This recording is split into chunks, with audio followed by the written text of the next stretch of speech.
Welcome to another edition of Strange New Pod. Sorry, we're all coughing. I'm not, but okay. Hawk isn't. I was not coughing until I did my intro, so that is the curse right there. Welcome to another edition of Strange New Pod. I'm your Fleet Admiral and host, Julian Brown. Trying to I actually read my own intro wrong too. Fleet Admiral and host that secretly is trying to regain command of the love of his life. That's me, Julian Brown. That love of my life is the Enterprise, just like Captain Kirk. Alongside the best bridge crew this side of a transporter malfunction. Doesn't get talked about enough. We're going to talk about it tonight. One of the most gruesome scenes in film history, in my opinion. Vice Admiral Eric is here wondering why we're not just doing another Star Trek 6 pod tonight. I would be down with that. I would too. No.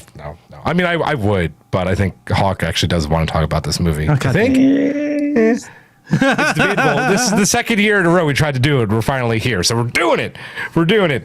Speaking of, Commander Hawk is here, still trying to figure out why the Enterprise had such a ginormous rec room in this bigger film. on the inside? I don't get it. I think it's bigger on the inside. Yeah. It's weird. Welcome back. Welcome aboard. How we doing, guys? How goes it? Doing all right? Yeah. Holidays, sick kids, coughing, except for Hawk. I'm good. He's good. Terrible Hawk. Glad to see Eric back after his run in company. Yes. Which apparently was very successful. So Very congratulations to you. And people were like, why don't you extend it again? We're like, we're tired and we're sick. And it's the holidays coming It's up. the holidays. We're like, maybe we'll see. Our throats are shot. No, none of us. No, that's good though. That's great. Yeah, that's you know. awesome. You know, you get paid for something and you're like, they expect muted. you to, no, I'm not. Hello? You not hear me? No? Are you there? Yeah. I hear I both. can hear her. It's me. Uh-oh. There it is. It's back. Okay. Yay. One day I'll figure out that problem. I don't know why my system does that. It is scary every time it happens, especially when you're interviewing a director from Strange New Worlds. Yeah, that happened once. I don't remember what I was saying. That's cool. Let's just keep going. I don't either. Anyway, Commander MC and Captain Giraffe are off tonight. They actually got lost in the V'ger cloud and don't quite know how to get out. So that's where they are. We hope to see them back soon. No, honestly, though, they're just taking a night off. It's the holidays. We're all trying to figure our shit out, but we are here. It is boys' night. I don't know if we need to hand out promotions on Boys Night. We'll just keep everything the way it is. Yeah. Demotions. Demotions. Because boys' night. Oh man. So this week quick background. I tried to get everybody to do this last year when the 4K release came out, and everybody was like, nah. Yeah. And then you guys didn't put up a fight for the 44th anniversary, so here we are. Because we're tired and sick. You're tired and sick, and I willed it into No defenses existence. left. Oh, man. So it is the 44th anniversary of Star Trek: The Motion Picture. And as I said, after years of trying to convince these guys to do it, here we are. We're doing it. It's here. We're going to talk about the significance of the film that is Star Trek: The Motion Picture. Its significance in the franchise, including the recently released 4K remaster, which came out last year and was screened at Star Trek Mission Chicago.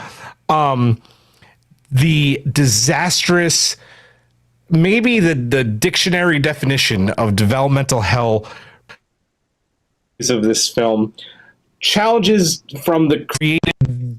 Oh, I'm out again. You're back in now. You were out. Now you're back in. I'm really sorry this is happening, guys. Hopefully that doesn't happen again. That's getting really annoying. We'll figure it out. If not, I might have to restart my thing, but we'll cross that bridge when it comes to it. I'm going to make a quick note. So yes, and then challenges right from the creative decisions that went along with making this. And of course, just a deep dive into the film itself, its reception, its legacy. We're going to talk about it all. But first, Eric, You've been away, so it is your turn, sir. We need to thank our amazing patron collective members at the Ready Room level and above. Yes, of course, of course. Thank you to Simon Steger, Jeff Reeve, Mariah Gossett, Tallulah, Jen Stein, Tina Alexander, Joe Saporito, Noe Santo, Kung Hui, Takako Nagumo, Fernanda Nogales, SMK, Laura Linderman, Colin Davidson, Jesco, Michael Graham, Emily and Travis, Gildara, Cassie, Blue Chew, and Orion, Anachronism? Man, that was a fun one. Maggie like There's Chris for you. Tyrannikilicus. Wayne Ritz, going to Vark. Sean, oh my god, I have to put my finger here. Sean, Jay Howard, Anna Yurdadon. I got excited about that one and jumped the last name. Malahani Uchiyama, Matt Harker, Davey Willett, Tara Poland, Slope 74, Rude Parakeet, Joshua Miller, Adam Sanders, Eris Spengian, Lanky Guide, Aaron Watkey, Carl Angoli, Michael Kwan, TJ, Mayor, Caitlin, Elizabeth Dean, Jim McMahon. If Ortegas dies, we riot! Sedano 317, Puka Hair, 3 fries short, Cat Tip, tripping the read alert over a pineapple. Is that supposed to be red alert? No, Reed. Okay. Like Malcolm Reed. Yep. Read alert. Oh, read alert over a pineapple. Sean Manning, congressional baseball fan, Chris Waterman, RHCB, and Martin Simpson. Woo, woo, woo. You guys rock. And I didn't put it in there, but I remember because y'all rock.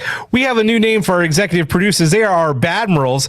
A big thanks to them, to Tara Pollen, Simon Steger, Commander Chris Waterman, and the Chief Ernesto Castagna.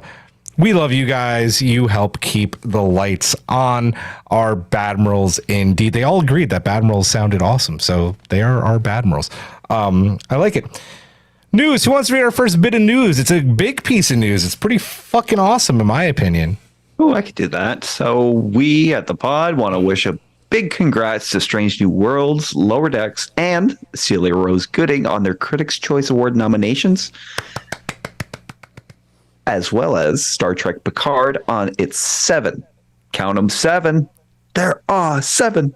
Yeah. 7 Saturn Award nominations, and that, and I think very well deserved. Very well deserved. Not only that, we found out later on, after I wrote the outline, Strange New Worlds was nominated. I can't name them all, for a shit ton of Saturn Awards too. Woo. So I know Anson Mount and a bunch of the actors were included in those awards. So congrats to them as well. What else do we have in the news? Discovery Disco. Oh boy, it's finally coming. We have a time frame. It returns for its final season in April. That means that somewhere near the end of March or early April, we will finally be doing our Last Days of Disco Farewell Tour podcast festival, celebrating all seasons of Discovery. It is going to be a blast. More details in the new year. We finally have a date so we can kind of calm down and really plan that out so it's the best festival it can possibly be.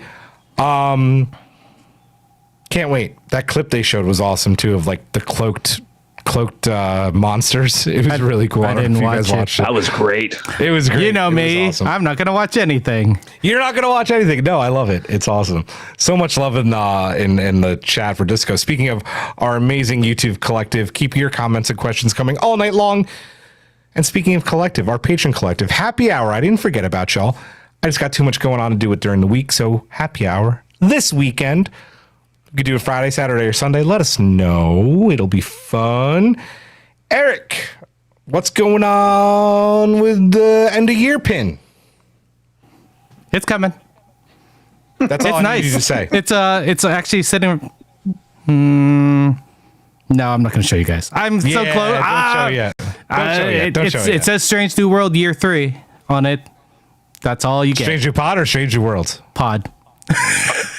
Just making sure. Dude, the actress, I can't remember. I feel horrible. I can't remember her name. Chat, let us know. Who played Tavine in Picard season 3, mistook us with Strange New Worlds and congratulated us on the Saturn Awards. I was like, no. That we know of. We love you. That we know of. That would be awesome.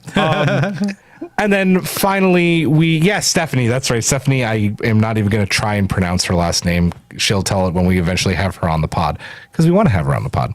Yeah, all of them on the pod. All of them on the pod. Yes. Also, it is a great time to use this code. It is the first night of Hanukkah, so a very happy Hanukkah to all my fellow Hebes and those who celebrate. It is also Christmas time. It is coming up. Heroes and Villains, our amazing partner. 20% off your first order using our code STRANGE. I think they're having another 50% off sale right now too. So there's absolutely no reason why you shouldn't go to heroesandvillains.com and go do some holiday shopping, because their gear freaking rocks. My Wolverine hoodie is still not in stock. Unless you're Canadian. Unless you're Canadian, we're working on it. And we did talk to them at New York Comic Con, and they're working on it. Canada has fuckery with their licenses. It's annoying. It's not that they can't ship to Canada, it's because of legal licensing stuff. So they're working on it. But for those stateside, Heroes and Villains. This is a long ass movie, and hopefully this isn't going to be a long ass pod, though it probably will be, because we always jinx it.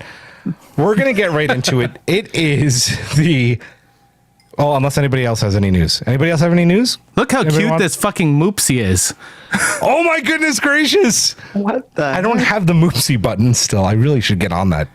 Yeah, that's what I was Eric, thinking. do you have the Moopsie button?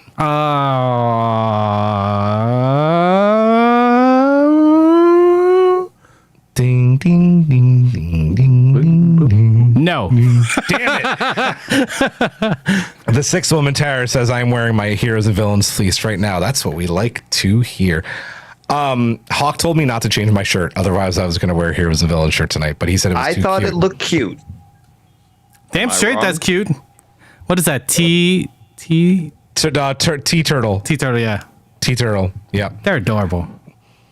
We need more of a Starfield for this pod? I don't know what that means. Don't we have a Starfield for the pod, Wayner? Am I wrong? Have I had too many beers? I'm only on 1 1/4. Is it like a different Starfield? Do you want actual just stars? I'm not going to do that, but you know. More, he just says more Starfield. More Cowbell. stars. Oh, More maybe stars. I'm going to thought turn he was off our referencing videos. the We'll video just have the stars, just not us. And just our voice. It's just our voices. Oh, yeah. The motion Like the picture beginning dog. of the motion picture. That's true. Speaking of the motion picture, it is time for the Strange New Loop in YouTube chat. Our collective, let us know your thoughts on this as well. Here it is. And it is a loaded question, at least in my opinion. This film gets a lot of grief, right? Depending on who you talk to, rightfully so, for being boring, which is true and not true, and it's a loaded conversation, which is why we're doing this pod tonight. That being said, keeping this story intact from this film, what would you have done to make Star Trek the Motion Picture move a little bit faster and make it more entertaining? Bam, bam, bam, bam, bam, bam. I got one. Oh, damn. So Hit it. the great thing about this movie is that it's a mystery. They don't know what's happening. There's a lot of suspense, and it seems very procedural right now. Like it seems like they're just going through the Starfleet motions. They should have made it more like a mystery film, or not like a mystery film, more like a horror film where things are on the edge of your seat.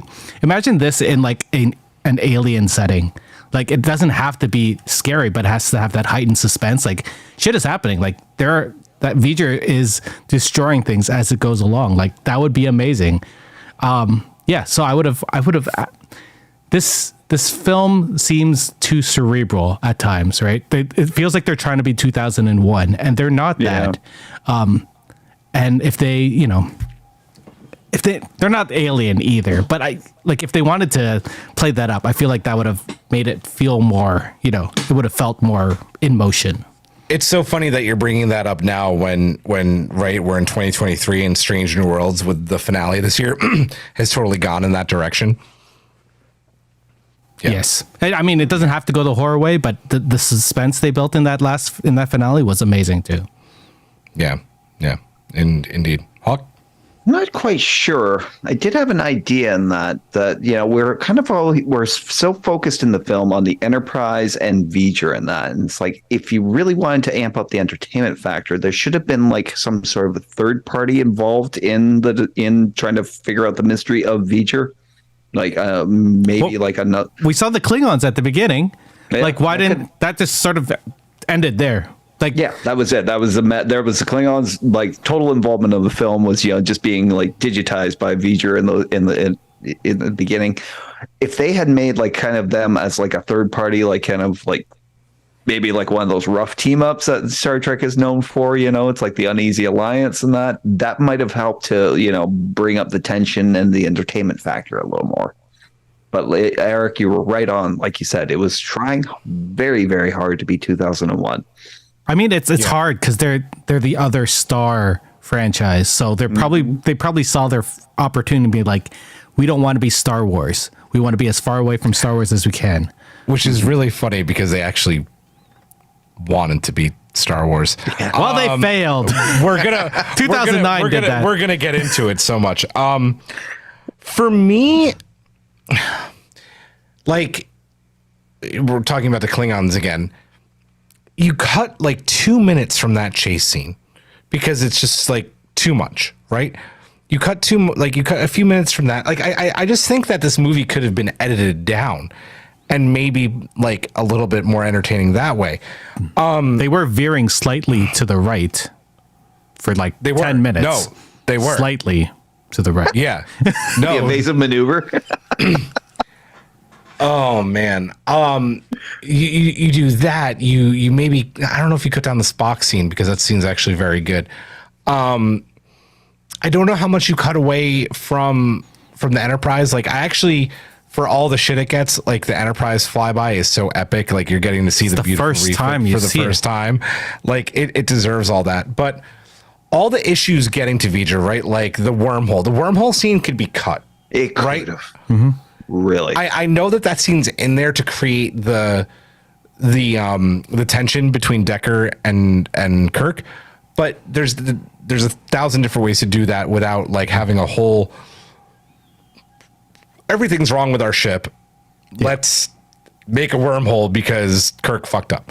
Like it's not necessary. Yeah, there's a lot of not necessary scenes. Right. Yeah. Like I feel like the tension was already very well established in that between their interaction and that when he outright accused Jim of stealing the Enterprise away from him.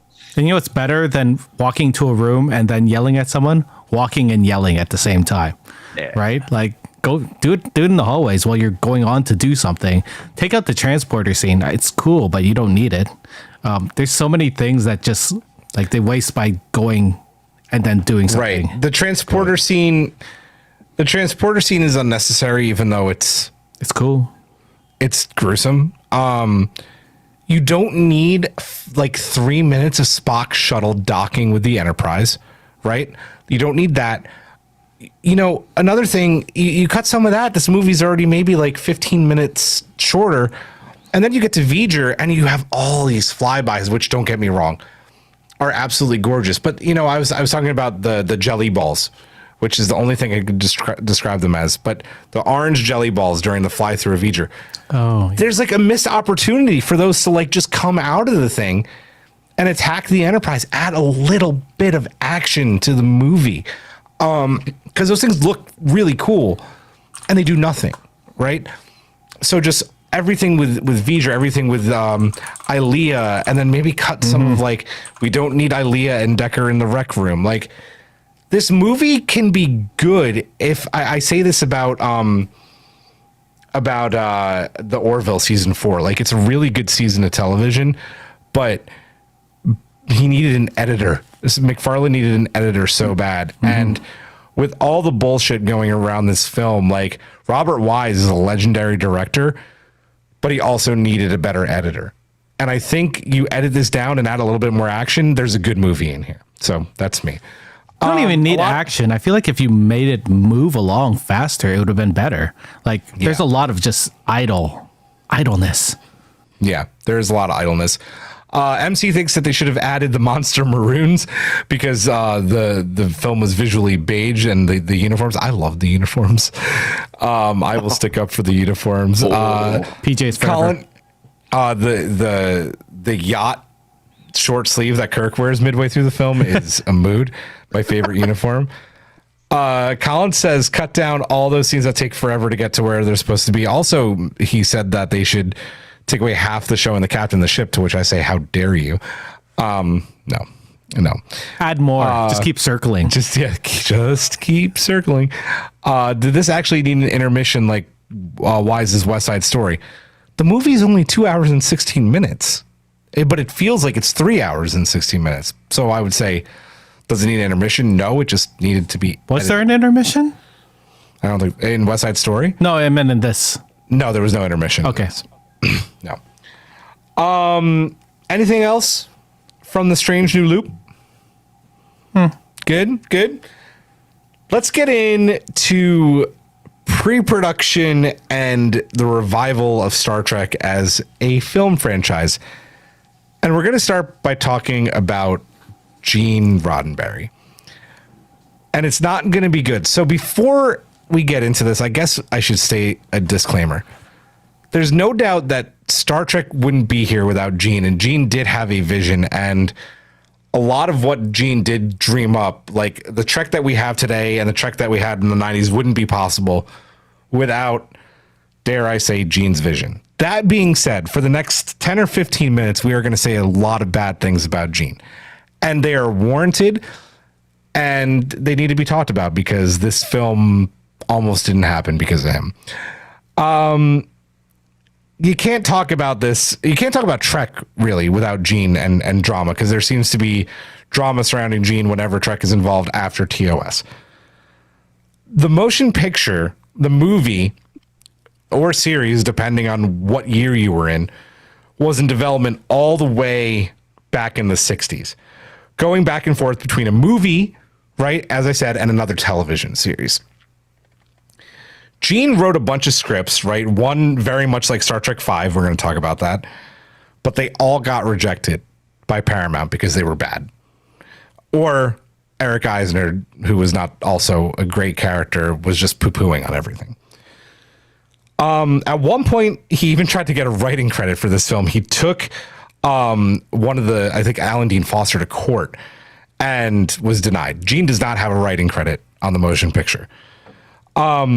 He also butted head massively with screenwriter Harold Livingston, who he begged to come back after production of the film was going through one of its very many hurdles, but Harold Livingston wanted nothing to do with Gene. So Gene's behavior over like basically a decade trying to get this film or this series made was so bad that by the time the motion picture was done, he wasn't invited to the first draft screening of the film, though folks like Matt Jeffries were, people who worked on TOS were, right? So the guy who created Star Trek wasn't even invited. Thoughts on Gene, and we're going to actually talk about a few more of these later on too, but thoughts on Gene's antics and his just general shitty attitude and hard to get along with type of, I mean, and for those of you who've also read Patrick Stewart's memoir, there's more of that in there as well. This isn't anything new. Mm-hmm. I didn't do an order tonight because there's only 3 of us, so whoever wants to go. Honestly, I didn't know about a lot of the TMP stuff. I had heard of all of the shittiness that Gene had done all throughout the years, especially the TNG era. So it doesn't surprise me that this shit went down with him, just based on what I hear, what I've heard. When this was supposed to be a series, was Gene more in the writer's chair? Gene was writing scripts for films, right? He wanted it to be a film. A lot of people who worked on TOS were writing scripts for, and we'll talk about this too, were writing scripts for the series, even after Paramount had turned the series into a film and just didn't bother to tell anybody. So they kept on getting scripts from people that didn't know that it had been turned into a film. It was a fucking mess. That's ridiculous. Yeah. Did you have any more? Hawk? Like I didn't know. I don't know a lot of the backstory, especially with Gene and that. I guess the only thing I really have to say is that being being like kind of the creator or producer of like a TV series and that, as opposed to like say a novelist who creates a series like Tolkien or George R. R. Martin or that. At some point it's not strictly yours and that, because like as we know, it's like it's like with some of the best episodes of TOS and that weren't written by Gene and that. It's like, if anything, DC Fontana should get a little more. It's a great point. Yes. Yeah, right. And that's a hard nut to swallow. And I could see him like building up that kind of antipathy and that towards like Paramount and that, like even feeling like it was his baby that was being taken away from him and that. But at the same time, these kinds of productions are the culminations of many different parts and like many different thinkers and that. And it's like at some point along the way, and that you're not needed for it, right? This could have, I could see them like completely excluding Gene out of this. And, I do know some of Gene's like terrible behavior and his terrible ideas too. For Ferengi cod pieces, anyone? It doesn't surprise me. It saddens me a bit, but at the same time,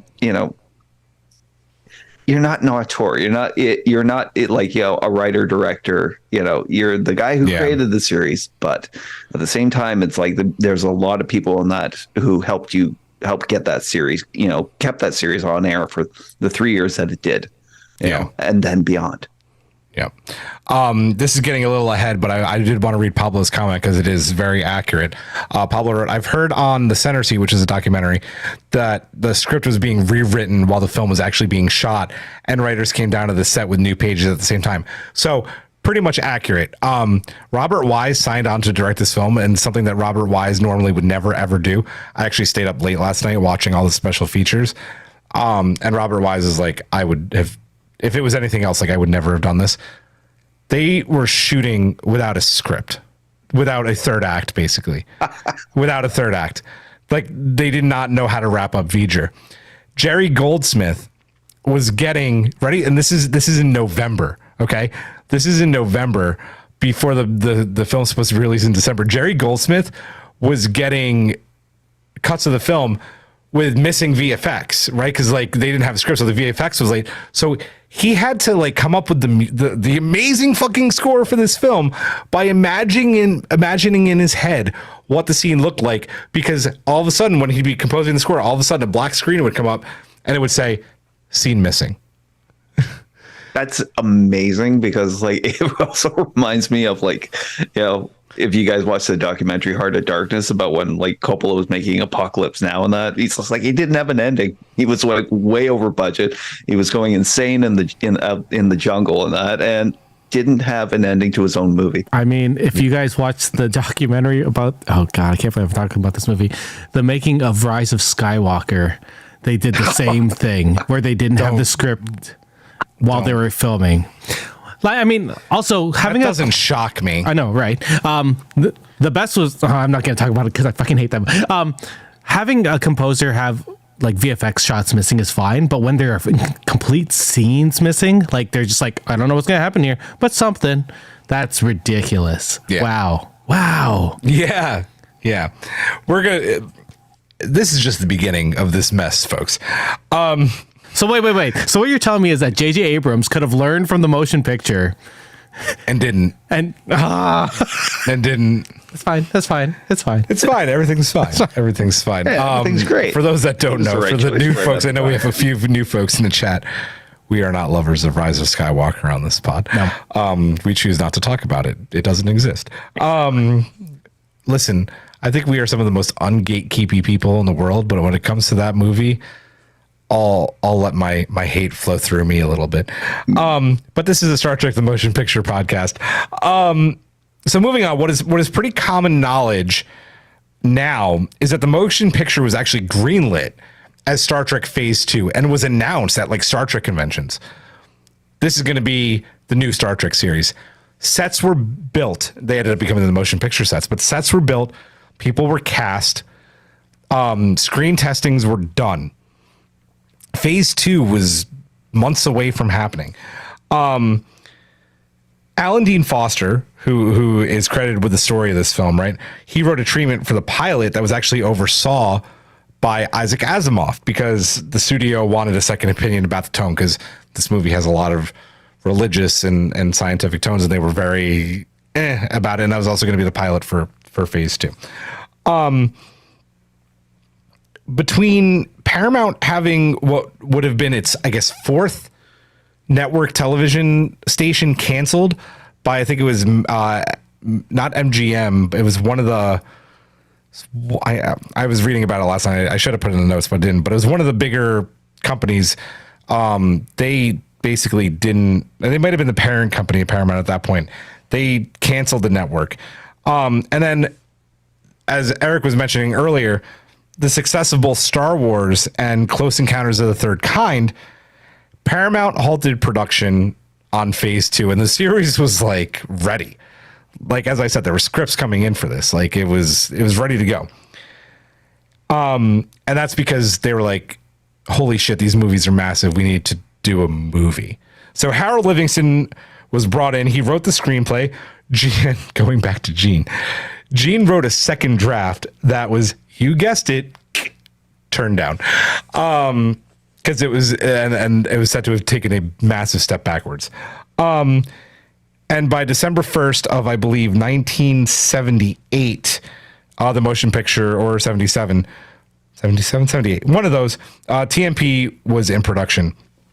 It's a lot to go through, but I want to get your thoughts about this. Phase 2, on how close that was to becoming a reality, and if that should have maybe moved forward over the motion picture. What do you guys think?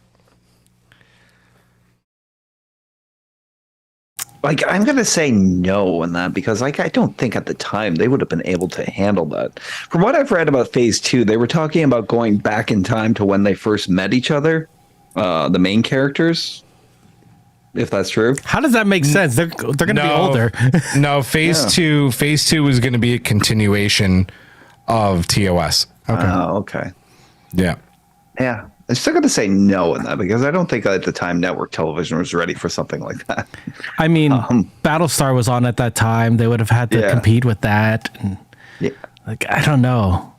I don't think anybody really kind of conceived of the idea of these like things being like a franchise, like an entire like kind of universe unto itself, and that where they could drop in like, you know, different characters and that and still be in that. So it was probably an idea ahead of its time, and I don't think the network could have pulled it off. Yeah, that's what I say. Yeah. Eric? Agree. Yeah, agree. I mean, I can't imagine them, especially at this time. The special effects on TV were terrible. They were. I love Battlestar, but it was Battlestar terrible. actually made it look good, and then you look at that now, and it looks pretty. Yeah. But the thing about the motion picture and Wrath of Khan, like, everyone still says how good it looks. Like, they look good. Yeah. Like, I'm glad they were movies, despite TMP. Yeah, I'm very much the same way. Like, Phase 2 could have been, I think, a fun series. I know there were issues with that too because they were going to announce that Spock wasn't coming back. There was a lot of blame being thrown on it because Nimoy wasn't going to come back. He didn't want to do TV schedule. I have a very strong feeling if Phase 2 would move forward over the motion picture, we probably wouldn't have gotten the Next Generation. Yeah, for sure. So, I mean, in hindsight, I'm like, yeah, no, I'm glad that we got the motion picture over it. Going back to our talk about JJ, MC writes, like, JJ knows anything about Star Trek, in parentheses, I'm allowed to make fun of the Calvinverse. He wanted to make Star Wars and made Star Trek 2009. So, I'm happy. Yep, same. So after all this, the film being put into production over Phase 2, Robert Wise is brought on to direct the motion picture. And that's right. So in late March 1978, after, as I said at the top of the show, pretty much like a decade of developmental hell, TMP begins shooting on August 7th of that year. And as we were talking about earlier with the script, as of that date, there was still no third act of the film. It was yet to be written, which is just madness. Gene is having temper tantrums about his rights as a screenwriter. Everyone's fed up with him, and because of this, you guys remember the scene with where they're like, Spock's like, V'ger is a child, right? And we need to treat it like a child. Because there was no third act, Shatner and Nimoy came up with that. That was them. And Gene threw a temper tantrum, but that was what he was having a temper tantrum about screenwriter's rights, even though he didn't even have a credit on this film. So he was just like, cry me a river about everything, which is ridiculous. So they came up with that. So basically after that situation, Gene is let go from the production of the film. Let go. The creator of Star Trek. The only thing that Gene has to do with this film after this moment is for promotional purposes only. And the novelization. And the novelization. Production finally wraps in January of 79. And it's pretty amazing that this film got through production, right? The first draft of the film is showed on December 1st. Post-production wraps on the 5th. And the DC premiere of the film is the very next day. The film, from what I read, was literally loaded onto the reel at the theater 1 minute before its scheduled showtime. And then in order to distribute the film, because it was like this late, Paramount had to actually hire a bunch of private charter planes to get it out to all the theaters to make the date. And then we didn't even talk about the fact that they fired, and eventually got Doug Tremble's VFX company to do the visuals, because they went through like 3 different companies to do the VFX, all which couldn't do it. Let's talk about this mess of a production and release. Who wants to go first? I mean, that's amazing and terrible all at the same time. Like, I'm speechless. That's, man. I know, right? I mean, like this flagship series for Paramount, and like such a huge opportunity for like this franchise and that have been kept alive through fan support and that, and like, this is how they did it. Like, they really just kind of like stitched a Frankenstein monster together at the last second. Like, and it's unbelievable. And they wanted that Star Wars money. They did, right? They did. And to treat it like this is just, it's like treating a 9-movie saga with a shitty ending. Like, who does that? Yeah, I know who does that. It's unthinkable. The collective can correct me on this if I'm wrong, but even though the film was kind of like critically panned, it still made, from what I understand, a shit ton of money. So yeah, from what I understood, it was like it was like a $44 million budget that went into it, and still ended up grossing like $139 million on original release. Apparently not the numbers that Paramount was hoping for, but at the same time, it was still enough to call it, a success. That's still pretty damn good. Enough, and to even get thoughts of the sequel going. Yeah. Pablo wrote that they were up to their neck because they sold the movie to multiple distribution companies under the contract of a fixed release date. So it was just pure chaos. Man. The thing that gets me the most about this is that it was showed, like, the first draft of the film was shown 5 days before the DC premiere, right? Like, that is shocking to me. Oh man, and watching the special features after I wrote the outline last night, this movie was shipped unfinished. Right. Like, the VFX were unfinished.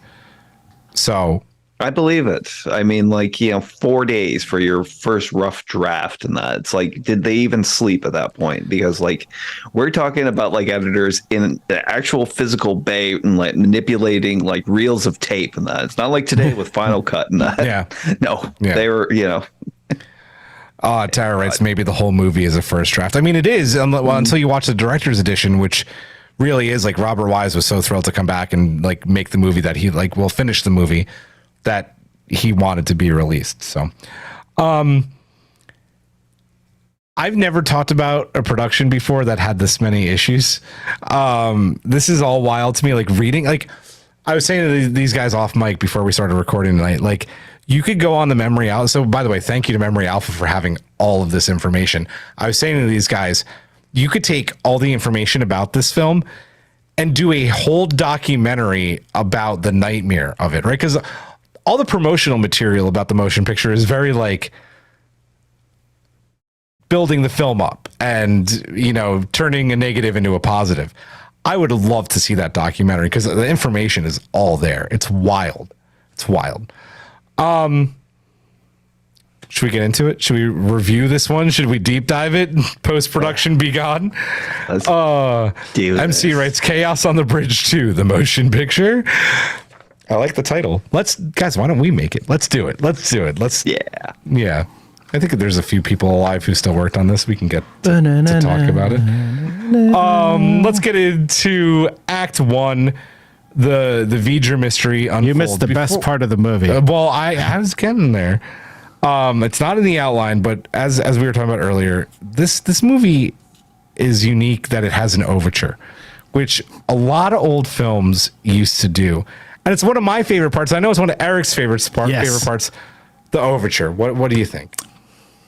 Robert Wise directed West Side Story and The Sound of Music, which both had overtures before. So if this didn't have it, I would have been surprised.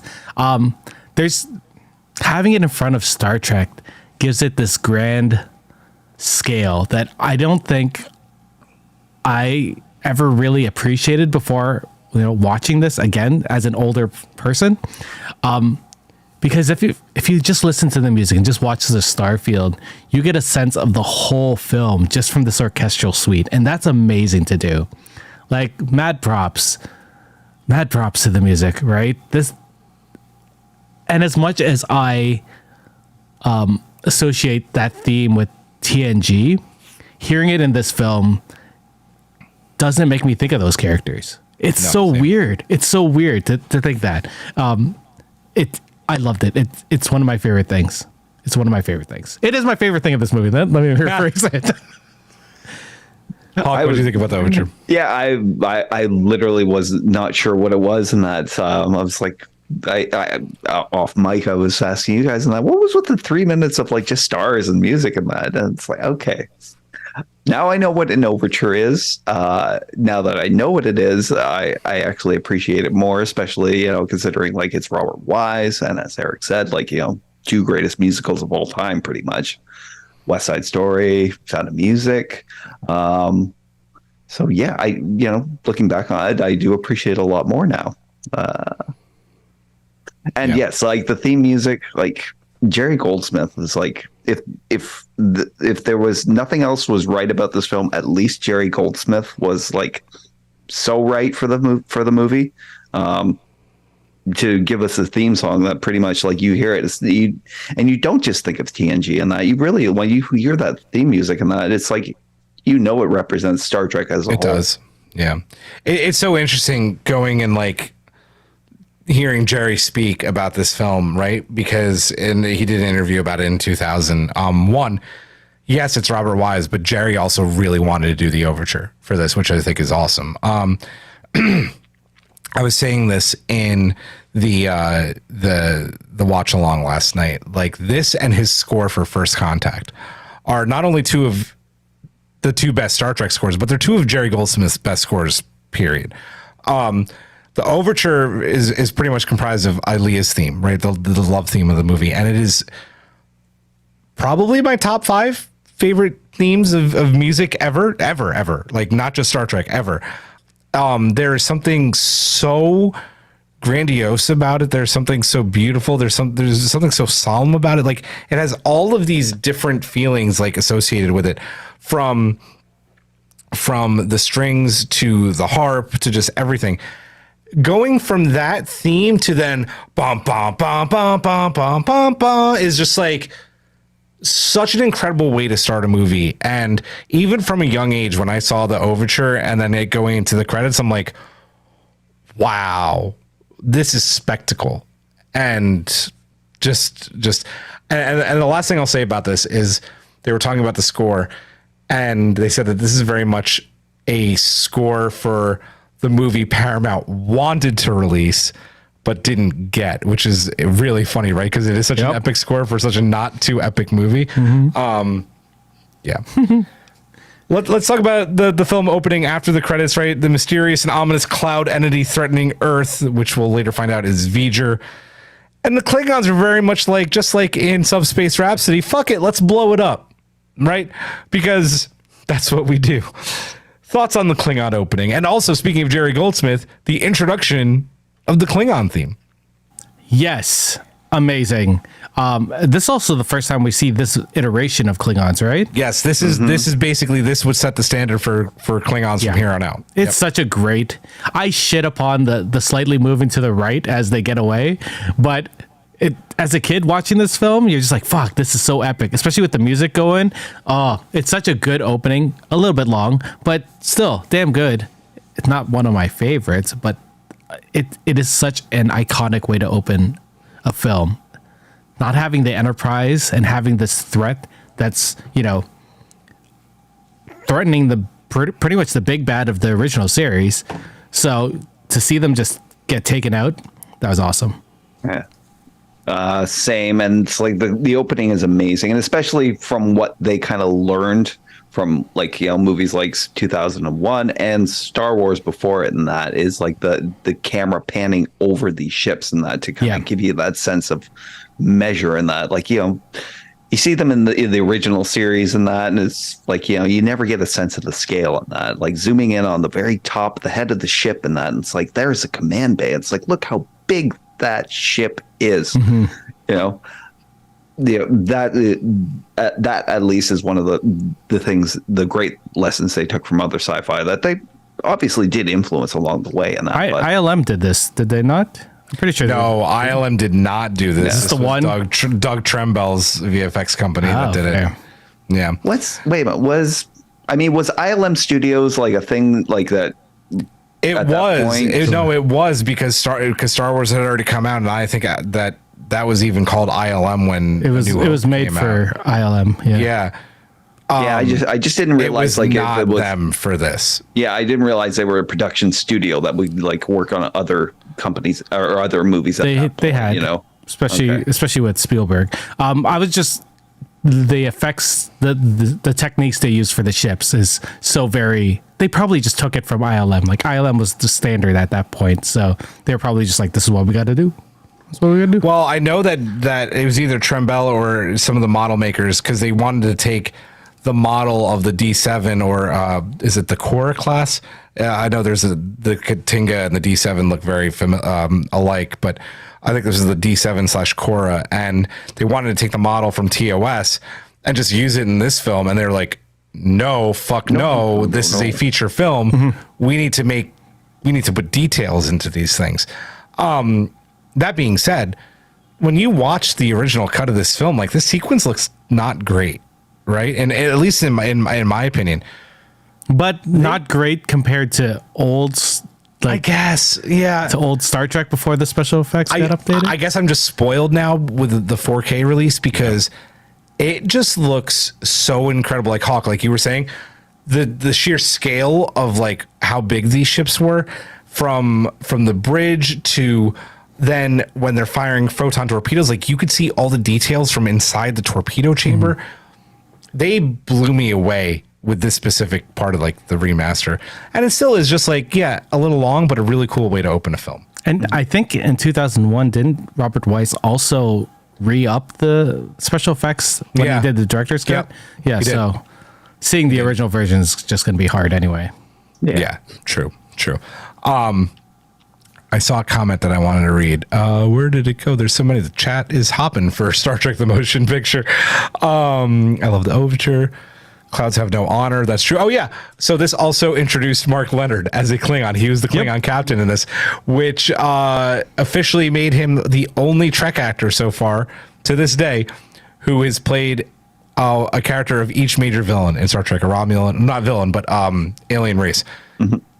Vulcan, Romulan, Klingon. Though I guess like Andorians are being a little bit not included in there, but they didn't really get their due until like Enterprise. So Damn straight. True. Yeah. Let's see. So the film reunites the iconic original TOS Star Trek crew led by Admiral Kirk, who is tasked with investigating and neutralizing the V'ger threat, but not before retaking command of the Enterprise over, let's face it, possibly a more qualified captain at this point. We're going to talk about that more later. The crew are all reunited aboard the beautifully refitted Enterprise. Kirk has that really awkward combo with Decker. We get the gruesome transporter scene and Bones gets drafted. How did this go for? I didn't even mention the 8-minute flyby. You guys can go off on that too. How did this part of the film go for you guys? you go. Yeah, yeah, sure. Seeing Admiral Kirk take back that ship so unapologetically was so. I thought it was such a badass move as a kid, but as I've gotten older, I'm just like, what a dick! I can't believe he did that. Like he could have been an advisor, right? And still done that. He could have literally been the admiral on the bridge, like we've seen in other Treks. Exactly. But he demotes himself and then demotes Becker. I was just like, oh my god. Transporter scene, crazy brutal, like ridiculous. The flyby, I mean, can we talk about it more? Like, it's so iconic that it got a lower decks joke. Like it's beautiful, and I wish I had seen this in theaters because I can't imagine what that would have looked. Really cool. It looked really cool. I was lucky to be able to do one of the Fathom events, and yeah, it was epic. It was epic. What other things did you say? Bones. I feel like the only reason the transporter scene happened was so Bones can be up and be like, I don't want to do the transporter shit. And it's a little fucked up, right? Yeah, yeah, especially since it just happened. But seeing Bones with that epic beard and that awesome Jurassic Park type jumpsuit, man. It's the gold chain. Yeah, it is an epic intro. It does seem to take a long time, but we sort of see where everyone is coming from. Like you could tell that Kirk does not want to be behind his desk doing the desk thing, and the fact that he went about it this way was brutal. Yeah. Yeah, I agree. Dick move on Kirk's parts. He could have definitely just been an advisor at that point. But at the same time, I don't know if Decker was still the more qualified captain to be leading the mission of the two. And that, I know Uhura agrees with me, obviously, and that she does. Yeah, she said our chances of coming back from this were double, basically, when Captain Kirk stepped onto the bridge. So. I always think Kirk should have been at the head of that mission and that because had Decker ever encountered anything of that magnitude before? The gruesome transporter scene, yes. Not so much. I don't know if it was so. I'm sure at the time it was pretty terrifying in that with the visuals and that. What was terrifying to me was the communication with the Earth's transporter station and that. It's what was left did not survive long. Yeah, that part is ooh. Bones getting drafted. Okay, terrible for this film to have been produced in 79 and that because some sort of costume designer out there was obviously huge into disco at that point and reflected in Bones' outfit and the medallion, the buckle, the freaking amazing. The V-neck design and that you see throughout the film with the costumes and that. My brother was watching it and he said Bones was returning from the most epic key party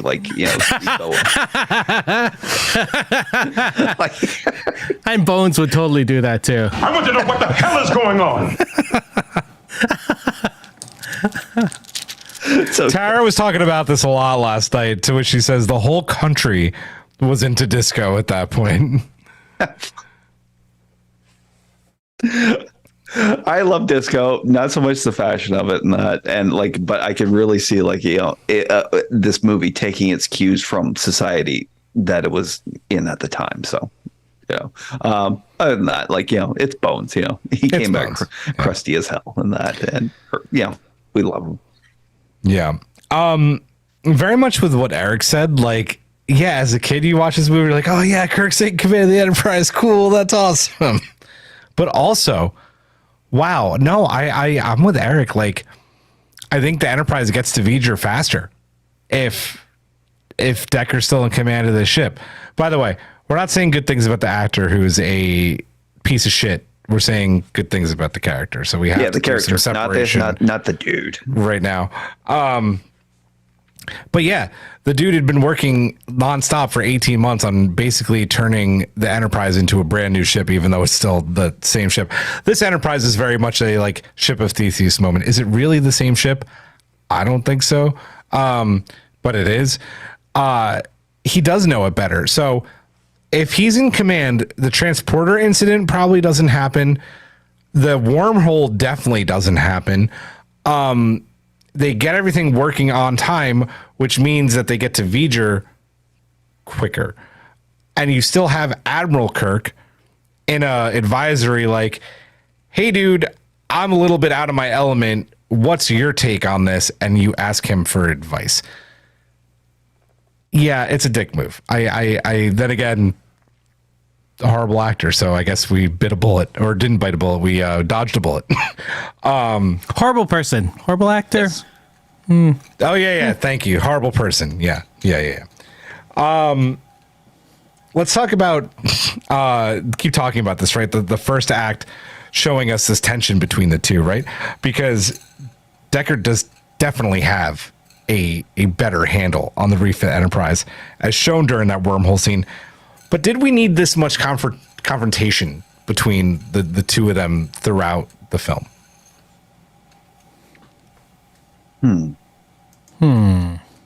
No, I think once you establish it early on, you kind of get past it and that, because the mission, the mission is the priority, right? It's basically whoever can handle the mission better. If we're looking for someone who can, tackle strange phenomenon, find the root cause of the logic behind it, and that, we're still going to go with Kirk. Fair. To be fair, we don't know anything about him. No, true. Right? He could be this amazing. He was recommended by Kirk himself, right? There has to be some sort of amazingness about him. I don't know. I like the tension. I feel like it was handled weirdly in this. Like occasionally he would just yell at him, at Decker, and there could have been like great moments of actual tension on the bridge, other than them just looking at each other, right? Those moments could have been in front of people, but I guess that says something to the character of Kirk that he pulled them away. Yeah, I don't know where I'm going with this. Yeah. Yeah, no, it's tough.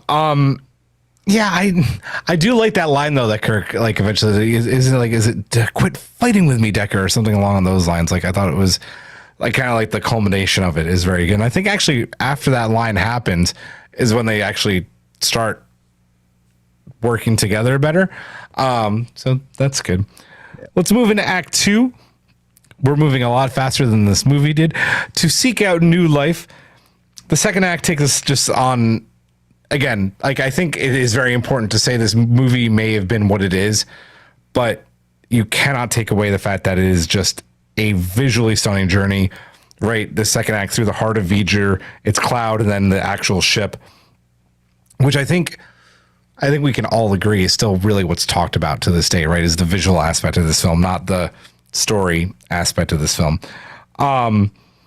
So yeah, the section of the film definitely explores like kind of like the vastness and beauty of the unknown, right? Which is kind of what Star Trek's always been about, right? So you do have that Star Trek element in this part of the film, as the crew encounters just this crazy cosmic phenomenon from the giant ball of energy to the cloud, which was also a really cool visual effect for the time.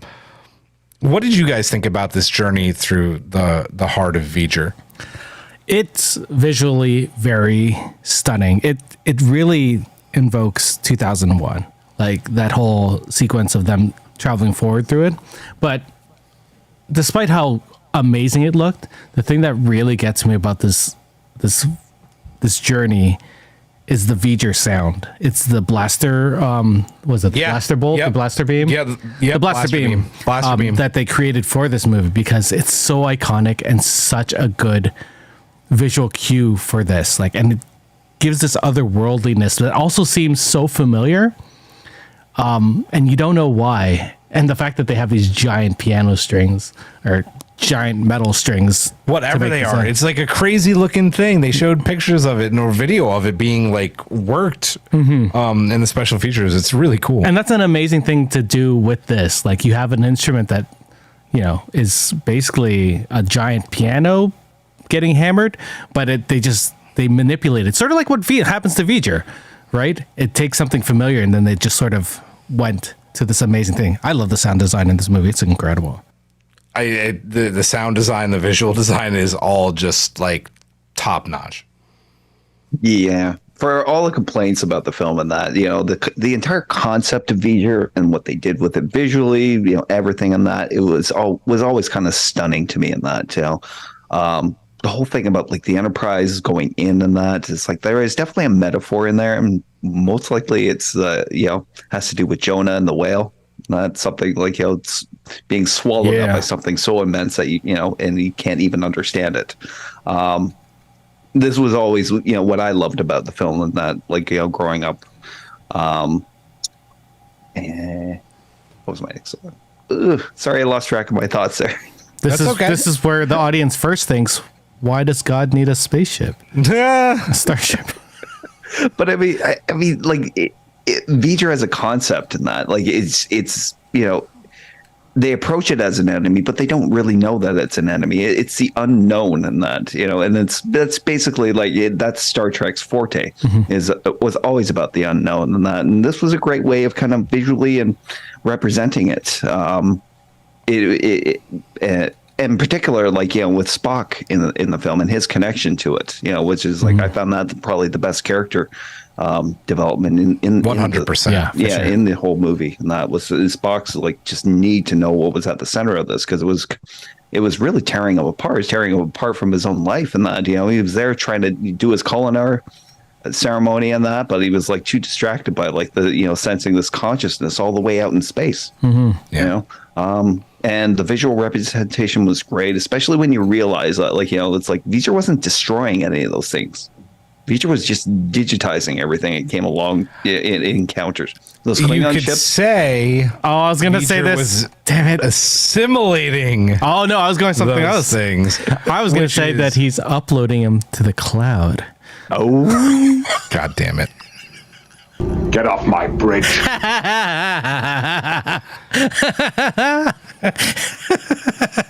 Listen, there's a lot of fan theory and fanfic that V'ger was assimilated by the Borg. In one of Shatner's books, The Return, where Kirk returns from the dead after generations, he straight up makes V'ger the Borg, like that was the Borg. So they were getting assimilated. I mean, they really were. But let's ignore that because it's not the Borg. Anyway, sorry, Hawk. I'm good.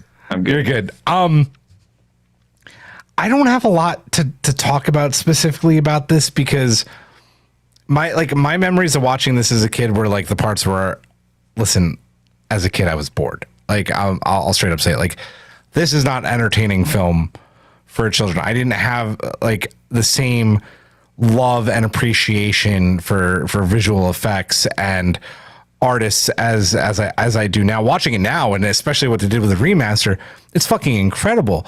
But like thinking about like the first time I saw this, it just was like, oh boy, what is this? What are they doing? What's the point? I still think about that, but I can separate that from like so many amazing people like put their heart and soul into making this look so sci-fi and so incredible. And that's my takeaway from it now. So during the second act is also when we see Ilea get kidnapped and basically assimilated, and I'm going to use that word because it really is what's happening, into into V'ger's consciousness, right? And then she's returned as a probe, almost like an emissary for V'ger. I'm using a lot of Borg and DS9 terminology right now.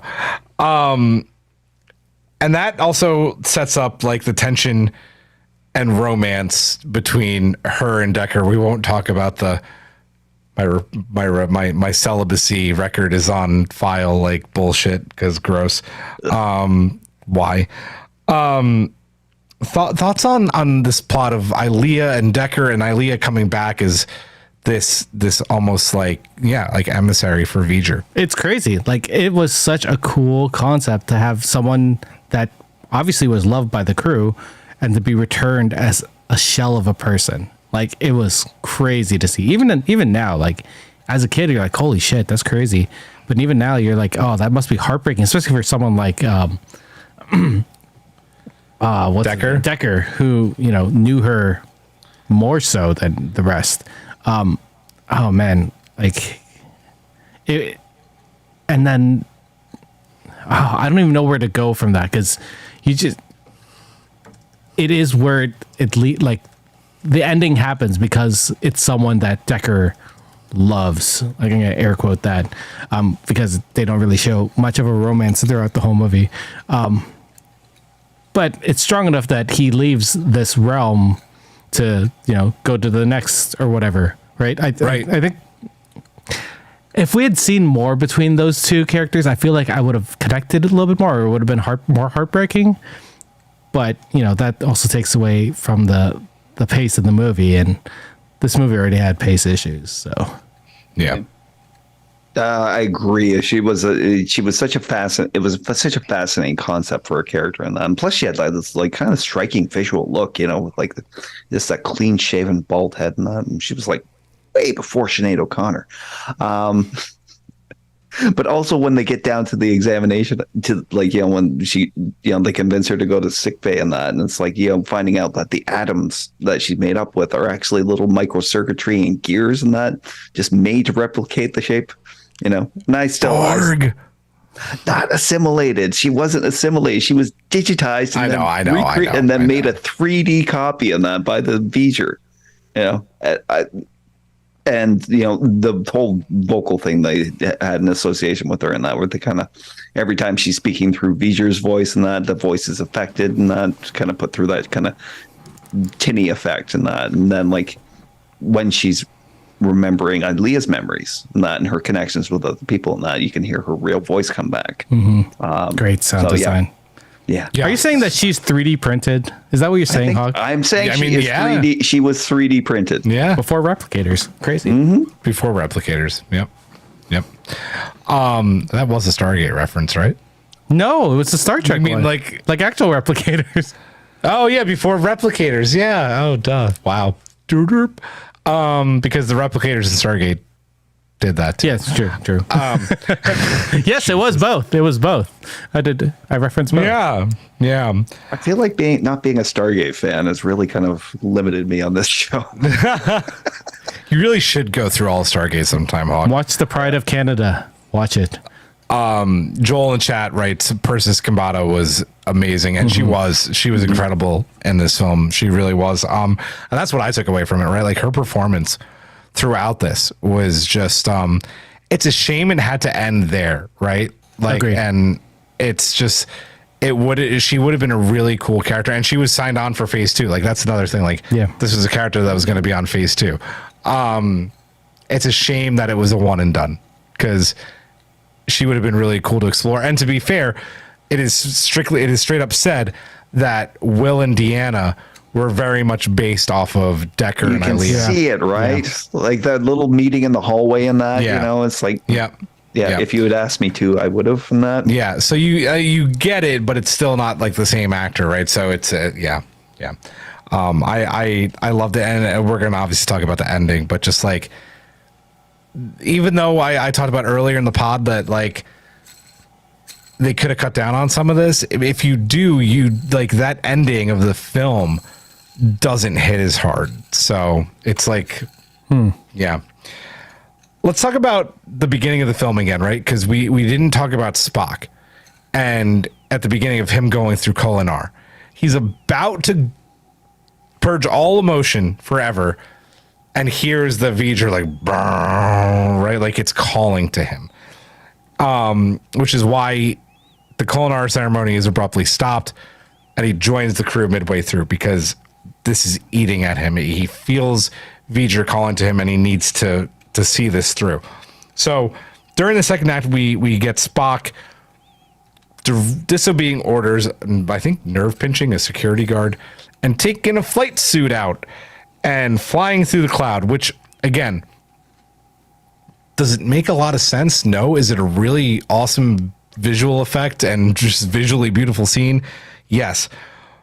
But he eventually decides to, when he gets to the heart of V'ger, to mind meld with it and almost dies in the process. But when he wakes up, right, he comes back and he's just smiling, right? Like we get smiling Spock, just in awe of everything that V'ger is. Like, what did you guys think about this scene and the aftermath of it? You want me to go first? Yeah, I'm trying to think. Like, this was my 2001 experience. Was him going through his space jump little thing. I mean, I don't know what to say about this. I thought it was a cool sequence. I still think it's a cool sequence. Was it necessary? I thought it was cool. Well, I mean, this was the heart of Spock's story in this. It's like this consciousness that called him back, and that you can see how like distant he is when he first got on the Enterprise, from everybody, it's like, normally, not normal Spock distance and that, like, he really just like, can I just get to it, and that he's distracted by this thing. And so of course it kind of makes sense that, it's like when they're kind of at a standstill and they have no idea like how to proceed, at the aperture, he goes out on his own. They were worried about Spock, like doing something like this, that he put kind of his own interest in finding out like what was calling to him above the needs of the ship and that. But at the same time, like, that was what Spock would do. He wouldn't take the ship in, and that he would risk his own life just to like, satisfy that curiosity. Yeah. And then seeing him after and that, like with the smile, with like, just like, I should have known. Yeah. And then the whole thing with Kirk and that was like this simple touch. Yes. Beyond. That's a great scene. That is. Understanding, meeting like something that is like, Vulcan's aspiring to, the perfect state of logic, and then meeting logic in just its perfect form, I love that scene. Was it ever explained why it reached out to him? Like, that was the question I watched this movie High like 2 days ago, so I don't know how much I missed. But like, why Spock in particular, right? Yeah, why was he the one that could hear it out of everyone that was at that Kolinar? Is it because he's half human and can sort of feel things? I wanted to know more. I always put it down to Spock being like such a different kind of Vulcan from the ones he grew up with, not just because of the human blood, but because like, he was always like, he learned as much from Kirk as Kirk from him, and that, and it's like, with Spock, Spock's imagination and curiosity, and that was always like a much greater than other Vulcans, and it makes sense that he could hear V'ger while the other Vulcans were had clouded their minds to it, and that he's just a being of intense curiosity and like just wanting to know. So I see it as that. It's like he's kind of his character is kind of the perfect foil to go and interact with something like V'ger. He's also just a very telepathically strong Vulcan. Like all Vulcans have some telepathy, right? Like that's known, but like Spock has always shown like a lot of prowess in it, like in that, like there's something different about how Spock is wired when it comes to that. So I think that is a major factor as well, for sure. And yeah, like, he is, I think at this point, still the only, like you guys are saying, like half human, half Vulcan, right? So like to have the pure logic of a Vulcan and the emotion of a human is just like, I don't know if it's so much like V'ger reaching out to him, but like almost MC kind of, her headcanon is kind of where I'm going with this, but I'm going to take it a little bit more seriously. Spock was going to purge all emotions because he was heartbroken over not being able with his buddies anymore, and he gave up on it because he realized they were coming back together. I don't think it's so much as that, but I just think it's just like Spock just wants to be out there, and he does want to feel these things, right? Like he's always been torn between like, do I keep kind of like exploring having emotion, or do I do Culinar? Like we even see this in 09. Like I think that has like so much to do with this, and I think it's really cool. And then like we see that very like emotional side of Spock when he is on the bio bed, right? And he has that moment with Kirk. Like that is so powerful and so good. I love it. Yeah. Anything else on Act 2 before we move on to the climax? The climax of the film. We're already there. No. Long episode, my ass. You're making me cough. Oh, no. Oh, God, no. Oh, man. My throat, guys.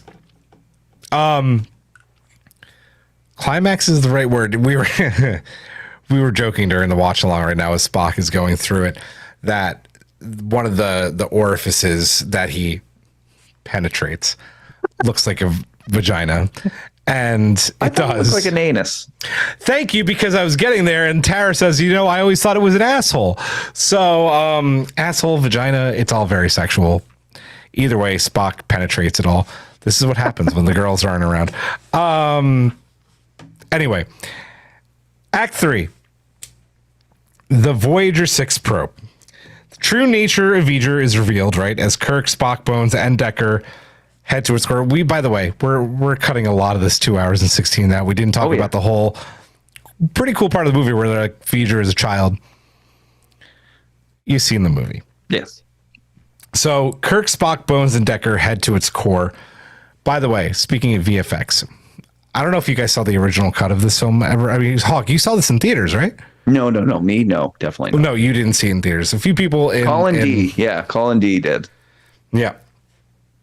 When this first came out, when they're walking to V'ger's core, it is a horrible, horrible matte painting of the Enterprise saucer section.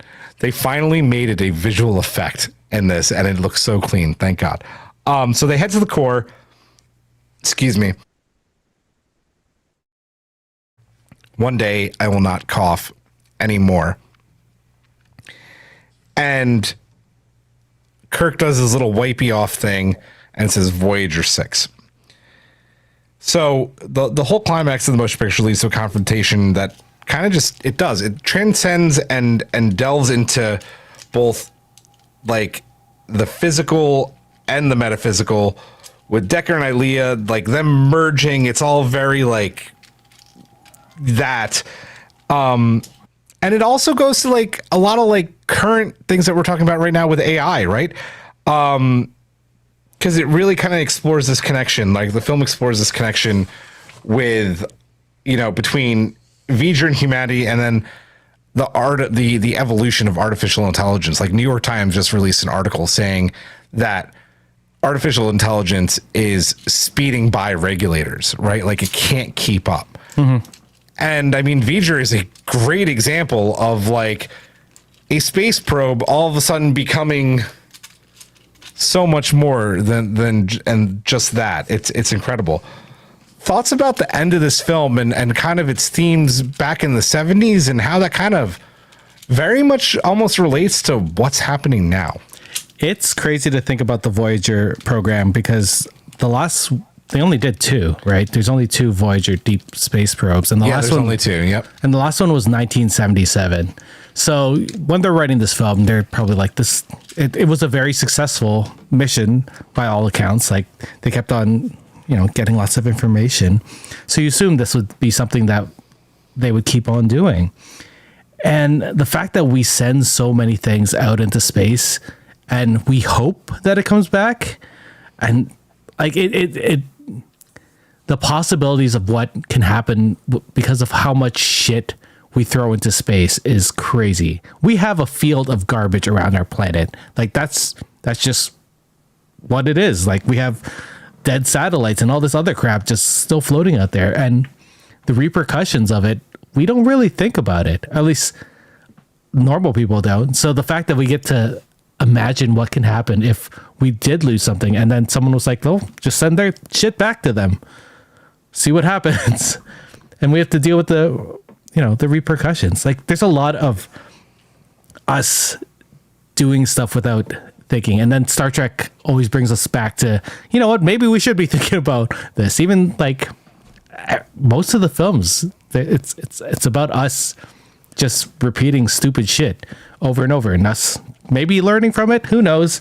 That Voyager reveal just in general was, as a kid, was amazing because I was so into the space program in the 80s was so crazy. I don't know if you guys remember how it was everywhere. Like we're not even in the States, right? I was born in 86, but still like you could not hear about it in the 90s because like Space Camp was a thing. Yeah. And like NASA was really hardcore in promoting, like I wanted to be an astronaut as a kid. I did too. An astronaut, I can't. I don't even like roller coasters. It's not going to happen.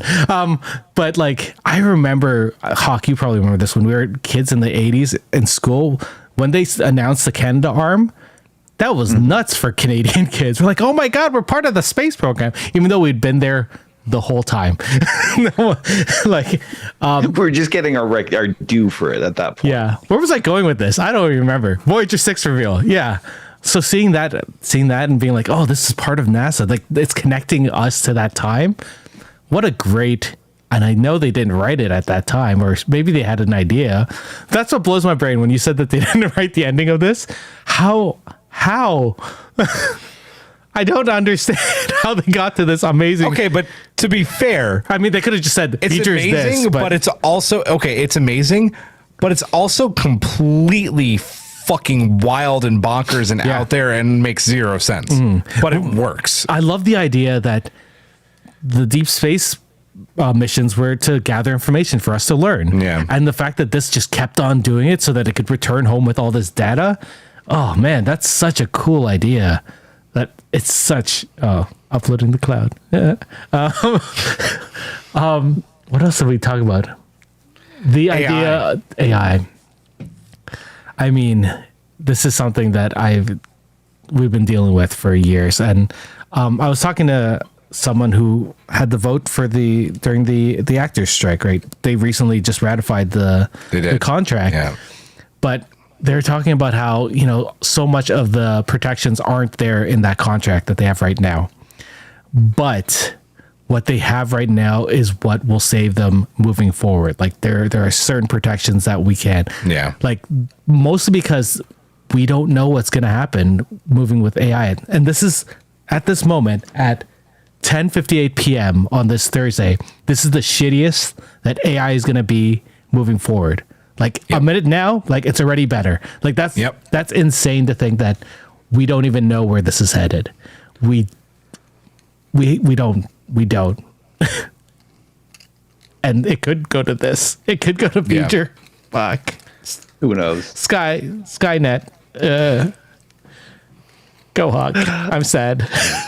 Yes, the V'ger reveal at the end, that's what really makes the movie for me. And that, it's like this old piece of technology. And as they theorize in that, this thing probably fell through some sort of a black hole, wound up on the other side of a galaxy and encountered another sentient machine race who recognized it as, something akin to itself, and found out about its central programming, which was to learn everything it could and then return to its creator and then gave it the tools to do that.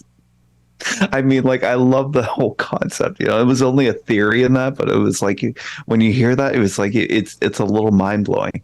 And as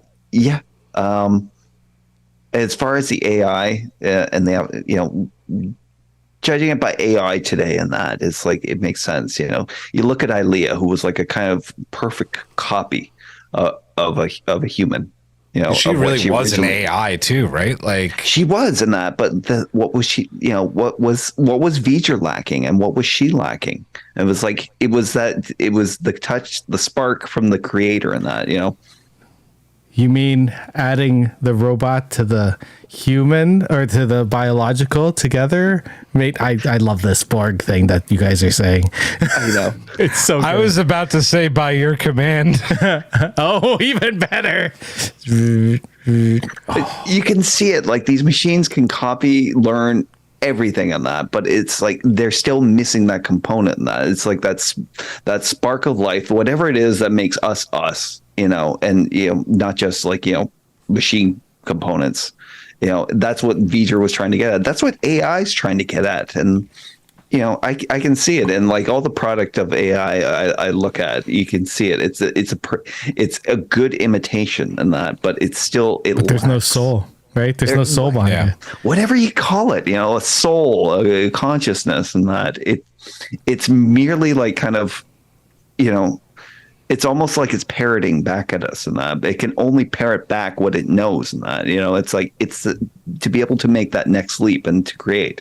And this is what V'ger was, you know, as they explain in the movie, this is what V'ger wanted, and that it reached the limits of its own potential, and that, you know, and it needed, you know, that human spark of the creator, and that in order to move forward in that and to learn more and to be able to conceptualize things like other dimensions, you know, other planes of reality. Yeah. Yeah. Yeah. Yeah. So I think looking back, it's a great parallel for today. Yeah. What really gets me about this is something that Colin wrote in the chat, is that we're still hearing from Voyager 2. And anytime that I read anything from space or NASA or any of the blogs that talk about all the cool shit that's happening in space, I'm always like, Voyager 2 is out there and still transmitting and is in like deep space in between galaxies right now. Like, just think about that, right? Like, Voyager 2 is basically V'ger right now. And thinking about that now as someone older who just loves everything space is just so fucking incredible, right? And it's like, I called Voyager 2 V'ger. Is Voyager 2 going to come back as V'ger? Probably not. Is Voyager 2 going to come back at all? No. But like, You never know. That's the thing. I know. I know. It hurts my brain, but awesome. It does. Like, for all intents and purposes, Voyager 2 should not be working anymore.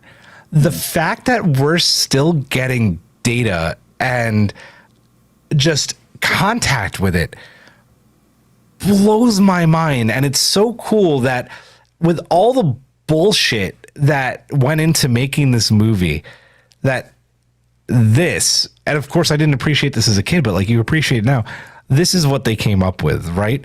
Like it's awesome. And as far as the AI thing goes, I mean, man, it's scary. Like it is. And like, you know, what we're doing on Earth, like could Voyager 2 also come back to Earth with like an AI, you know, like, because again, it goes back to my point about it shouldn't still be working, but Voyager 2, something that was launched, what, in the 60s, 70s?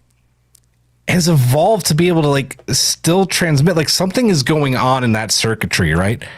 That was built back then, not with the amazing technology we have right now. Like something has to have evolved in there just alone to make that still happening. So like make that still be happening.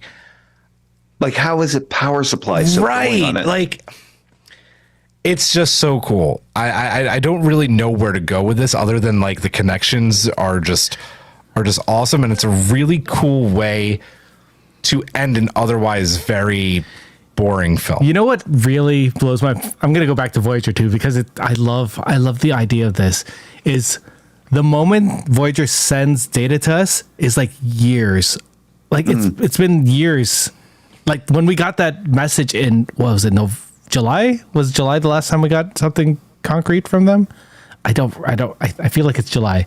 But how many years ago was it when they sent that from that point? And they, oh my God, like it hurts my brain, and I love it so much.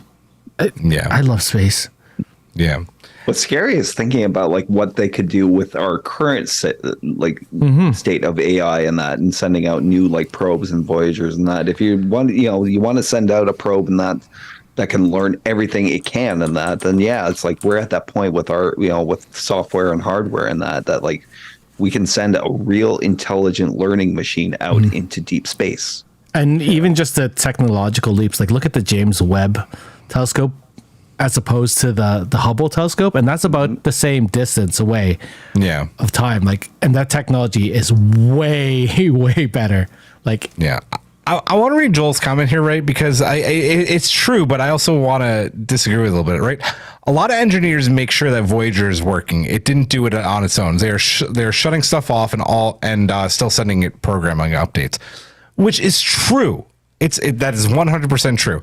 NASA is still doing all of those things, but that thing was built in the 60s or 70s and is still transmitting data. Like, this is more advanced than it. yeah, like, I know. So you could say that NASA's doing all these things to make sure it's still working, but I don't believe that it's just NASA doing those things. I think somewhere in that, I mean, you have to call it with the advancement in computers already to this day, ancient computer technology, something is evolving in there still to like make it continue to go. I honestly believe that. Whether you guys want to, that's fine. But like, go ahead. Oh, say, by the way, Joel, is that a Philip K. Dick reference in your name there? Oh. Anyway, it's a really fun ending. I love the merger. I love that the end when Kirk, Joel writes it is. I love when Kirk also lists them as missing in action instead of KIA. I think that's a nice little like, we don't know what's happened to them. Like, right? They've evolved into something very different. So, dig it. Anything else on the final act of the film? Good. Let's get into should we wait for Eric? Should we dance around this for a little bit? Where did Eric go? I don't know where Eric went. 1 second, he disappears. Is he doing another play? He got V'd. Eric got V'd. I had to pee. That's fair.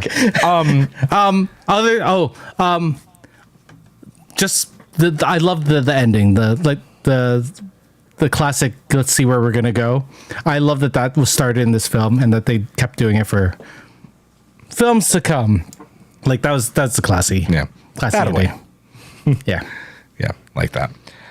Let's talk about, to wrap this up, the film's reception, its legacy, and kind of go into our final thoughts. Like, listen, right? Like, the motion picture is not well received. Like, people do definitely talk about it differently now. But at the time, that was putting it mildly, right? Paramount CEO Barry Diller, upon seeing the first draft, said that the film was horrible and he was scared to death about what was going to happen. Shatner went on record and said he thought the film killed the franchise, saying they gave it their best shot, they failed, and that we'll probably never see them ever again. He also went on record later saying, what do I know? Because they made 6 movies.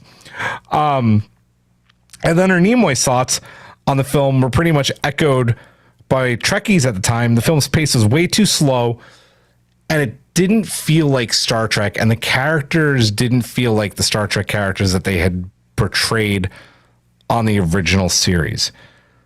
Do you guys agree with how the film was received? I know, like, we weren't there, so it's a little bit hard to... Yeah. I feel like when I think about this film, or whenever I studied film or film music in university, this film was sort of overlooked for Wrath of Khan. Like, that wasn't the wonder, like, this is the Star Trek movie, even though this is the Star Trek movie. Could I see this film killing a franchise? I mean, I could see that with this one, especially in that time. But I don't agree with fans saying that it didn't feel like a Star Trek episode. It felt like a really long ass Star Trek episode. It felt Star Trek. Like, it was that weird and existential, like, thinking about what we've done as a human race, what we can do moving forward. I thought that part was great. The pace was really slow, but there's also a lot of bloating in this film. So, that being said, this film was, I think, highly regarded for at least the music and The music and the visuals. and the visual effects at the time, right? So it had that going forward, and it didn't not make bank, as we saw earlier, or we talked about earlier. It made bank. Yep. So, they saw enough that they were like, maybe we can do better. That's what I take away. Like, and that's what they did. And Wrath of Khan is Wrath of Khan, right? With like a third of the budget too. Yeah. So, Yep. Huck? Yeah. Do I agree that this was how the film was received? I'm sure it was, and I'm sure they thought, that was the end of the franchise and that. But it was such a myopic view. But really, how could they? They couldn't see it for the whole that it was, and that it's like, because they only look at it as terms of like their careers. They couldn't, but they could, without really seeing that, they couldn't kill a franchise like Star Trek and that, because it was like a series that, should have been dead in '69, right? Except, it got onto repeats and like it was licensed in like 60 countries, for syndication and that, and fans picked up on it and started writing their own fiction and that. It was like Star Trek as a whole, as a franchise, was a juggernaut. It's like maybe they were so close to it they couldn't appreciate it at that time and that. But yeah, I could definitely see how they thought it was going to kill everything in that. Like again, it's like Beecher and that. It was too big to see until you get to the center of it. Yeah. I listen, my biggest complaint is always going to be this film is, for a 2 hour and 16-minute movie, it feels like a 3 hour and 16-minute movie. The pacing is awful, right? Period. End of story. I don't agree with Nimoy. I don't agree with the fans at this point saying that like these characters didn't feel like the characters from TOS and this didn't feel like Star Trek. This was a bad episode of TOS. If you want to like put it down to what it is a bad episode of TOS with some really amazing things going for it. And yeah, I agreed with Hawk. Like, this could have killed the franchise. Luckily, it was 79. Star Trek hadn't been on the air and people wanted to see fucking Star Trek again, and they spent the money to do it. So good on the fans. Like, they kept Trek alive through what was supposed to be a massive revival that did not get the job done. So, but it's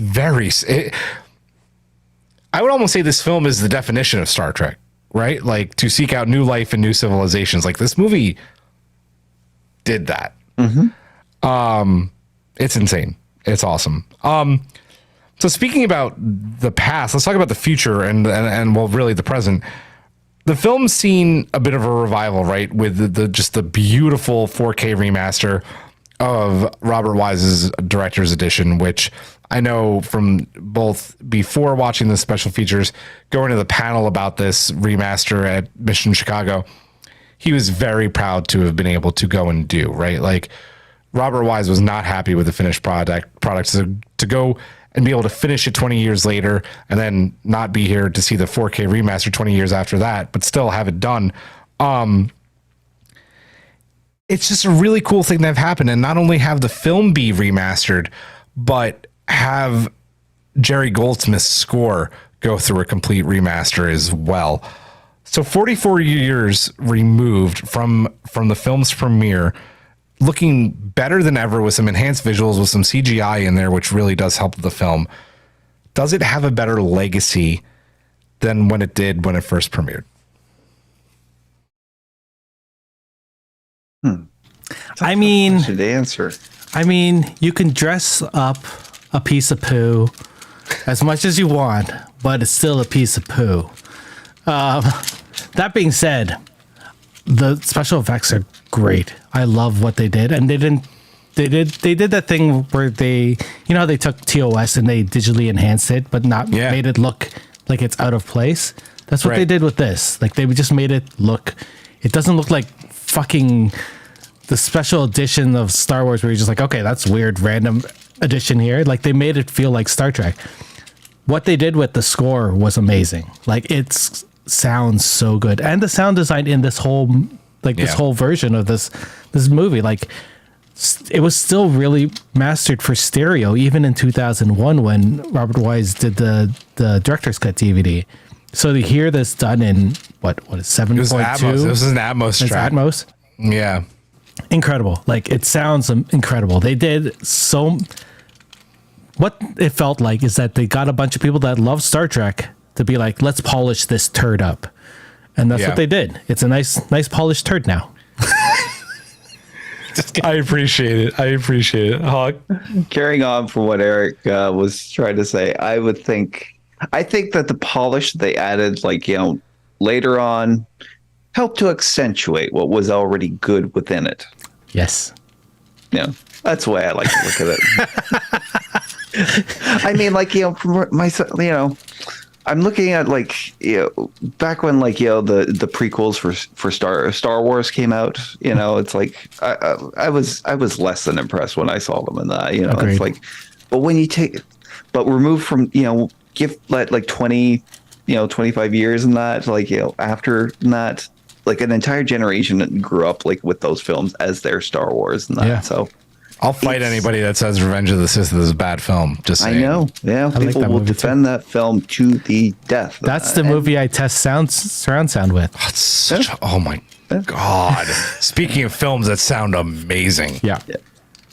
Sorry, Huck. It's never great to poo-poo anything in that. Like, it's like, as well, something, Rise of Skywalker, of course, we can poo-poo all we want, but, also keep in mind that, there was another sci-fi film that came out around, a year or two later in that widely regarded now as, like, one of the best sci-fi films ever. And the time was just reviled, was a box office failure. Probably should have ended a couple of careers, including Harrison Ford and Ridley Scott's. Blade Runner. Mm-hmm. It was not met well at the time. It's a very confusing movie. It's a confusing movie, but it's still fucking. It is amazing. Yeah. Terra, Close Encounters, that was 77, and that made that's why that movie made bank. That movie made bank, and is the reason that Phase 2 was canceled, and it was turned into the motion picture. Literally, like that and Star Wars. God, I love that movie too. I don't know how to answer this because I don't hate watching this movie. Like, I don't. It's not great by any stretch of the imagination. But if anyone in the YouTube collective or any one of you or a friend was just like, hey, can we watch the motion picture? I'll always say yes. Will I fall asleep? More than likely. Little secret, when I went to go see it in theaters last year, I fell asleep. It's a boring movie, but I also love the music and I love aspects of it. So does it have a better legacy now than when it did in the future? I would say, yeah, it does. It does. And we're going to get to that in a second when we talk about the poll, because and we got a lot of votes on this, a lot of Trekkies think so too. It's a complicated question because by no means is it anywhere at the top of any of my lists, but I'll always sit down to watch it if someone asks. I mean, I'd rather watch this than Star Trek 5. Oh, and I think someone on Twitter like replied to us that I'd watch Star Trek 5 over this in a heartbeat, to which I'd say no. No. I mean, I like Cybok, but whatever. Yeah. Any final thoughts before we get into the mailbag and to poll? Everybody good? I wonder if we should have just waited till like January and did like 45 years with this. Yeah, but today's the anniversary, Yesterday we celebrated the anniversary because of the Washington premiere, but today is uniquely its actual anniversary. So I thought that was. I'm just gonna throw this out there. I'm not gonna watch it next year. Oh no, we're not doing a 45th anniversary show. We are going to do a 30th. I'm saying this right now. We're going to do a 30th anniversary Star Trek Generation show. That's gonna be interesting. Yeah. Yep. Sure will. Let's get into the subspace to poll and mailbag. Hailing frequencies open. Who wants the to poll tonight? I'll do it. Oh, Damn, I've done it. I haven't done it in a while. All right, hit it, Eric. Hello. We asked Trek Twitter and Threads. Oh my God, Threads. If Star Trek the Motion Picture was with the director's edition and recent 4K remaster helped its legacy 44 years later, and this is what they had to say. 60% said, yes, love TMP. 25% said, looks pretty. 11% said, still just a slog. And 4% said, nope, it's still just bad. 60% love the TMP based on like a 4K. That's like we had over 100 votes on this poll. Yeah. That's crazy. That's crazy. Yep. I was not expecting this. I expected the second one to be the highest one. Yeah. Looks pretty. That's what Yeah. I thought this film would kind of attract more of the middle ground in that, but no, it's like there is some diehard love for this film. What I want to know is the age range of these people. Like, are these younger people or like older fans? Like, I think older. And listen, correct me if I'm wrong, but I do think it's an older generation of Star Trek fan, and it's not a diss by any means. I'm not dissing you, but I think that's the Yep. Do you want to read the threads part?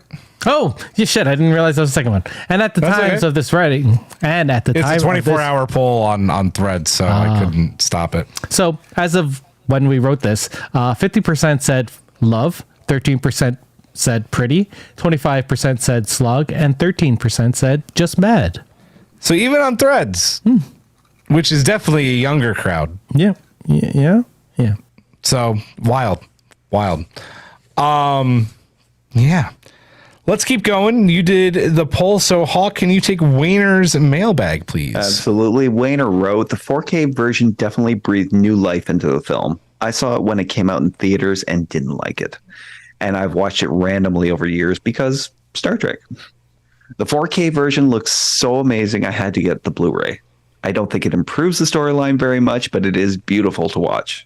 It always seems a little too slow moving for me, but it was exciting to have new Trek on the big screen when it first came out. Thank you, Hawk. Matt Harker wrote, I happened to rewatch this film recently and it seemed to move at a much slower pace relative to all the other big screen Treks. It's an epic story for sure, but I can only imagine how it felt to Trek fans during its first airing to see their beloved crew on the screen again. I do wish this was a story that modern Trek could revisit in some way to bridge together old and new. That would be amazing. It would. Come on, Disco final season. Oh my God, right? That would be amazing. Amazing. Hire us as writers, Star Trek. Jesco wrote, I'll be frank. I fell asleep watching the original cut and fell asleep during the director's edition. I respect what they were trying to accomplish, but the film really did age like milk, and no amount of upscaled graphics is going to account for the sluggish pace and dull writing. I'm glad this was done for fans of the film, but it remains not for me, especially when compared to the much improved later films. It's a very fair assessment, by the way. Yep. Huck, can you take Gentle Giant Zeros, please? Yes, Gentle Giant Zero wrote, after watching The Wrath of Khan, I found the motion picture to be very tedious my first watch. However, upon further viewings, I have found it fits into its place. It was the late 70s, and they did some pretty cool effects for the film. Indeed. Chris wrote, I didn't get a chance to see the 4K version yet. I know. I've always enjoyed this movie. I don't mind the long attempt at artsy scenes. I think the sets were cool, and the effects were a huge reach for Star Trek. They literally went from episodes that looked like a play at a local theater to attempting a movie on par with 2001: A Space Odyssey. It's great. Is it great as a movie? I wouldn't recommend it to a date I might have, but I will enjoy it when it's on and will bask in its slow-moving, hypnotic type tale. It also gave us the Deltons, which informed the character of Tavine on Picard. More points for it being one of my favorite Trek movies. It's so good that not even God needs a starship. Very nice. Well done. Eric, take us home. Jedi Cat wrote, I saw TMP during its first theatrical run when I was 8 years old. I was already a devoted viewer of the TOS reruns, and it was so exciting to see characters I'd come to regard as virtual friends on the big screen, slower paced moments and all. I had no idea about what happened behind the scenes and wouldn't know until the director's edition came out. And while it was different from the Star Trek I knew, I still loved it, and I love it to this day. While the script could have used a rewrite or two, I always appreciated its messages of the importance of human connection and finding one's own sense of purpose. I always thought it is visually stunning. Bravo to the late Douglas Turnbull and his team, and Jerry Goldsmith's fantastic score, which includes the future theme for TNG. And does much to pull the movie together. I should have read that in one time. Anyway, both director's editions bring a gorgeous shine to what I always considered a rough diamond, and I'm glad Robert Wise got the chance to finish the film how he originally wanted. The end. Indeed. Yeah, that is the end. That is the end. We did that sub 2 hours. I am impressed. Eric's like, I want to go to bed. Boys' night. Yeah, boys' night. That was a very good mailbag, by the way, Tara wrote. It was very good. Listen, this was a fun one. It is a unique film to talk about, to say the least, from its pre-production woes to the actual movie itself, what's been happening with it these days. I'm glad we finally did it. Like, it took some time, it took some convincing, but here we are. We keep going, getting down to the new year. Next week, we are coming back, and patrons, this is something to get excited about. Tomorrow, I'm going to put up a post, because next week, we are doing the best of Worf. And we want to hear some of your favorite Worf episodes. So we're going to ask you for opinions on which ones we should cover. We already have some in mind. Even the best Worf moments. Worf moments. Yep. Even if we don't pick your episodes, pick some moments and we'll talk about them on the show. That's going to be a great episode next week. I can't wait. That's going to do it for this one. We will see you next week. For Eric, for Hawk, I am Julian. I'll say live long and prosper. Majram. Good night.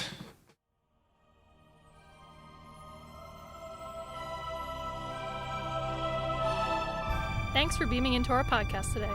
If you want to keep the hailing frequencies open, you can subscribe on Apple and Google Podcasts, YouTube, and Spotify. Like what you hear? Put in a good word with Starfleet and leave us a 5-star review.